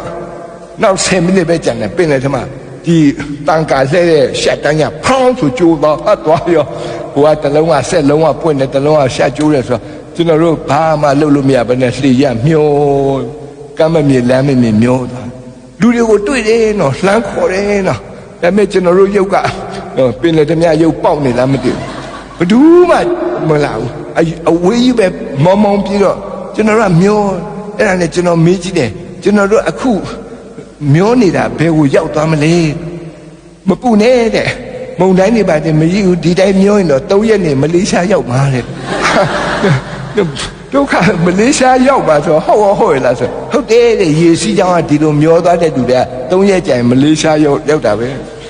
3ရက်ကြာလို့မလေးရှားမရောက်ပဲကောင်းကင်နိုင်ငံရောက်မဲ့ပုံနော်ကြောက်စရာသိကောင်းတာနော်အဲ့တော့ဖျားခင်နော်ဒီလိုခါယူဘာလို့ပြေးတာလဲကျွန်တော်တို့တက်တာနော်လှေပြက်တယ်နော်ပင်လေထဲမှာနော်မျောပြီးတော့မှသွားတယ်တိုးတော်လည်းပဲအဆုံးကိုတော့မရောက်ရဘူးဘုရားသခင်ကြည့်ကျွန်တော်မိတ်ဆွေတယောက်ရှိတယ်ဟိုဖတ်အမှန်နေတယ်မော်လီဆိုတဲ့မိန်းကလေးအင်မတန်ထူးဆန်းတဲ့နော်အလေးအလာရှိတယ်နော်ဘာလို့ပြောရင်တော့ကန်လို့ပြောရမလားမော်တော်ကားသူမလို့မော်တော်ကားစီးပြီးဆိုအဲ့မော်တော်ကားမှောက်တာပဲနော်ဟာအရန်ကြောက်စရာကောင်းတယ်သူမော်တော်ကားစီးပြီးဆို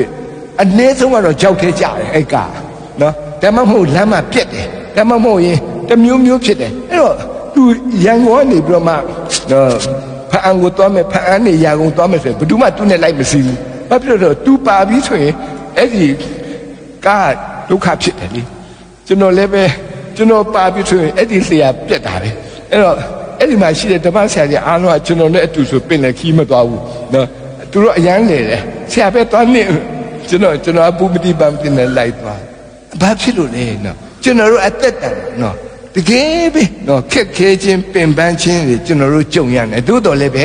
ဘုရားသခင်ကကျွန်တော်တို့ဂရုဏာတော်ရှိတယ်တဲ့ဒီနေ့ကျမ်းစာကဂရုဏာတော်ရှိတယ်ဒါကြောင့်မလို့ကျွန်တော်တို့ကိုအဆုံးတိုင်အောင်ပြည့်စည်တဲ့အခွင့်မပြုဒီနေ့ငါတို့ကိုကြည်နေတဲ့သူကငါတို့ကိုစုံစမ်းမယ်ငါတို့ကိုစစ်ဆေးမယ်သို့တော်လည်းပဲငါတို့ကိုအဆုံးထိအောင်တော့ပြည့်စည်ခွင့်မပေးဘူးတဲ့နောက်တစ်ချက်ကတော့မကောင်းသောအမှုရာအလုံးစုံကိုကာကွယ်ပေးတယ်မကောင်းသောအမှုရာအလုံးစုံတို့ကိုကွဲကာတယ်တဲ့ကြားဘူးလားကွဲကာရာကြောက်ကိုတော်ဖြစ်၏ဆိုတဲ့ဓမ္မတခြင်းလေးအင်မတန်ကောင်းတဲ့တခြင်းဒီတခြင်းလေးကိုတည်ဆိုတဲ့အခါတိုင်းမှာဘုရားသခင်ငါတို့ကိုကွဲကာတဲ့ဘုရားသခင်ဖြစ်တယ်ကျွန်တော်တို့တက်တာမှာဘုရားသခင်ကွဲကာတဲ့အရာအင်မတန်မှအံ့ဩစရာကောင်းတယ်ကျွန်တော်ငယ်ငယ်တော့စာရေးဆရာလုပ်ဖို့စိတ်ကူးတယ်နော်စာရေးတဲ့အလုပ်ပဲကျွန်တော်လုပ်တတ်တယ်ကြံတဲ့ဟာမလုပ်တတ်တော့စာပဲရေးတာအဲ့တော့ကျွန်တော်တို့ကစာရေးတယ်ဆိုတာစာမူလိုက်ပို့ရတာပေါ့နော်မဂ္ဂဇင်းတိုက်တွေပါလေကျွန်တော်တို့စာမူလိုက်ပို့ရတယ်အဲ့တော့ကျွန်တော်နဲ့တွဲတဲ့တယောက်ကသူကပကြီးဆရာတိတ်ဖြစ်ချင်တယ်အဲ့တော့သူကလည်းသူ့ပကြီးပုံတွေကိုလိုက်ပြီးတော့မဂ္ဂဇင်းတိုက်တွေလိုက်ပို့ကျွန်တော်တို့နှစ်ယောက်ကနော်တကယ်ပဲခက်ခဲနဲ့ကိုရဲ့ဘဝကိုတီဆောက်တာဒီနေ့ကျတော့တွားရင်းနဲ့ဟိုးအခု6ထပ်တိုက်ဆိုတာရှိတယ်အဲ့တော့ကတော့နော်အဲ့ဒီတိုက်ကြီးကဓာတ်လေကားရှိတယ်ကျွန်တော်တက်မှာအဲ့တော့ဘယ်သူမှဓာတ်လေကားမမြင်ဘူးကွာဓာတ်လေကားလည်းမရှိဘူးဒါပေမဲ့အဲ့ဒီရုံးကဓာတ်လေကားရှိတာကျွန်တော်လည်းမသိဘူးအဲ့ဒီဓာတ်လေကားကြီးကအပေါ်ကိုတဲသွားလို့ရှိရင်အဲ့ဒီတကားလည်းမပိတ်ထားမဲ့အောက်မှာကျင်းကြီးအဲ့ဒီကျင်းကြီးထဲမှာနော်ဟိုအမိုက်တွေပါလည်းရှိတယ်ဓာတ်လေကားဆင်းလာပြီဆိုအဲ့နေရာရောက်ကျင်းကြီးနဲ့ရောက်တဲ့အခါမှာတကားပြန်ဖွင့်ပြီးလူတွေကပြန်ထွက်လာပြီးရင်တက်သွားပြီဆိုအပေါ်တက်ဆိုတော့ဒီနေရာကြီးကဘယ်သူမှလည်းကြံဖမှသွားမဆက်စုကျွန်တော်တို့နေရာတမျိုးလုံးလမ်းလျှောက်တော့အင်မတန်မှစီးသွားခြင်းအဲ့ဒါနဲ့အဲ့ဒီအပေါက်ကြီးမြင်တော့ဓာတ်လေကားအပေါက်ကြီးမှလည်းမသိဘူးနှစ်ယောက်လုံးကျွန်တော်တို့ဆင်းသွားပြီးတော့မှအဲ့ဒီအပေါက်ထမဝိတ်လျှော်တာအင်မတန်မှအရသာရှိတာပေါ့နော်အဲ့ဒီအချိန်မှာဝိုးအတန်ကြား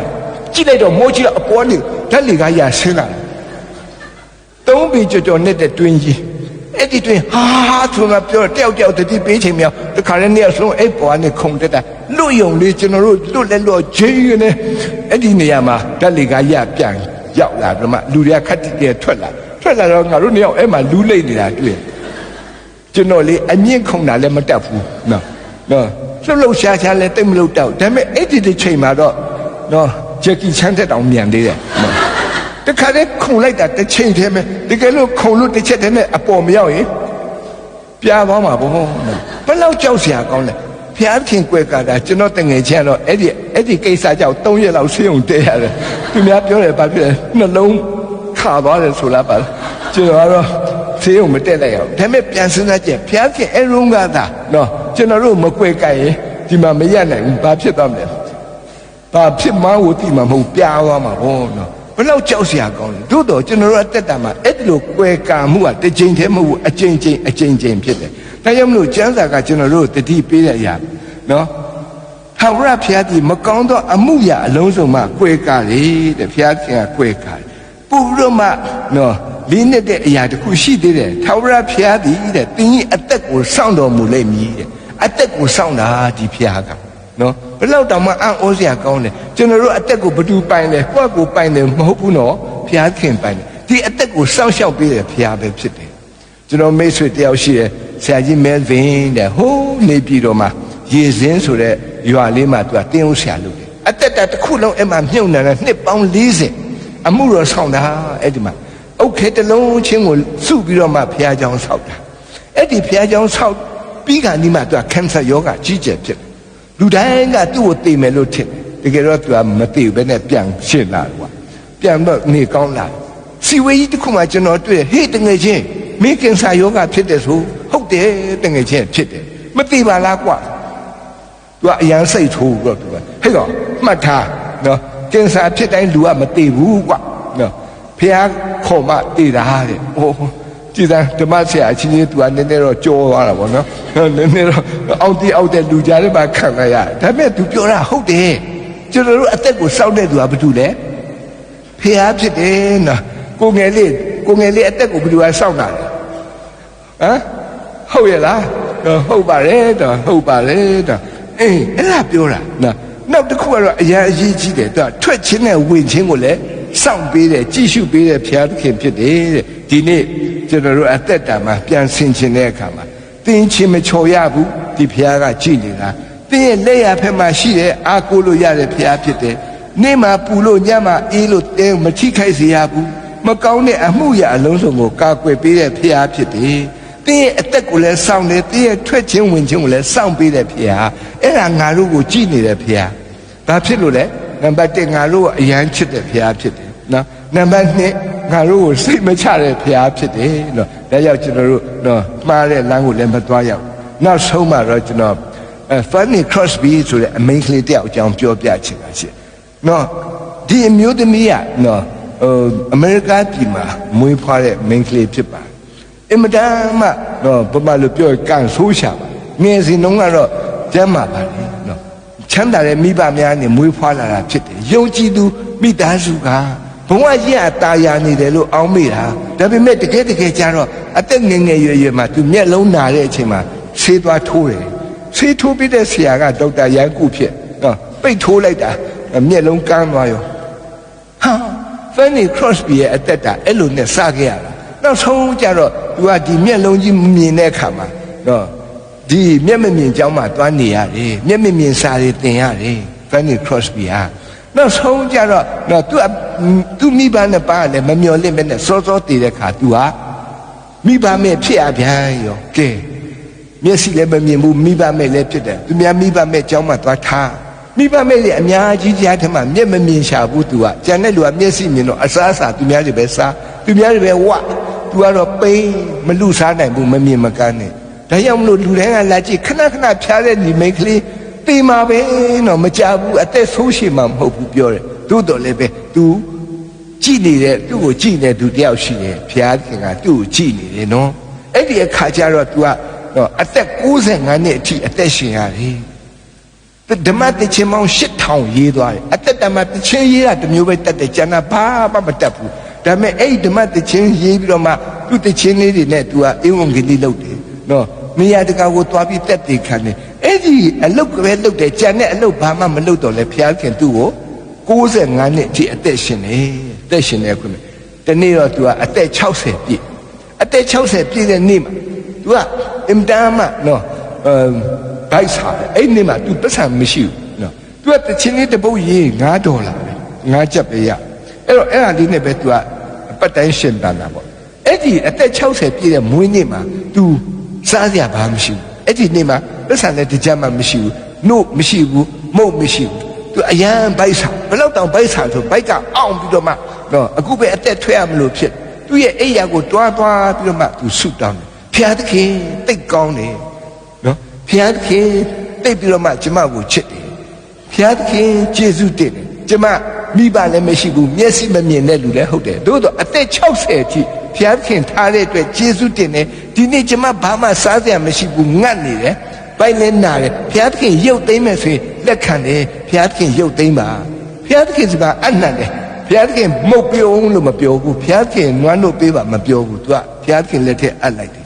အဲ့ဒီချိန်မှာတော့တကားခောက်တန်ကြတော့သူကသွားတယ်တွားပြီးသွားတကားဖွင့်လိုက်တဲ့အခါမှာ तू မတိတဲ့သူတယောက်ကသူ့ကိုလာနှုတ်ဆက်ပြီးတော့မှ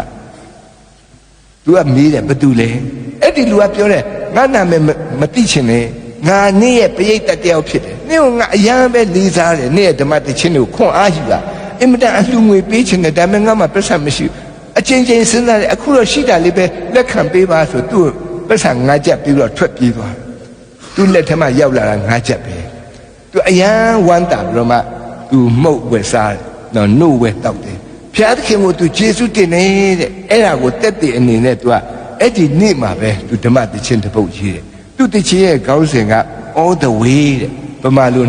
254လမ်းတစ်လျှောက်လုံးကျူးတဲ့ကဲတင်ရှင်ငါ့ကိုလမ်းပြသည်ဘယ်တောင့်တရန်ရှိသနည်းငါတို့ကိုကြည်နေတဲ့ဘုရားသခင်ကငါတို့ကိုလမ်းပြနေတာ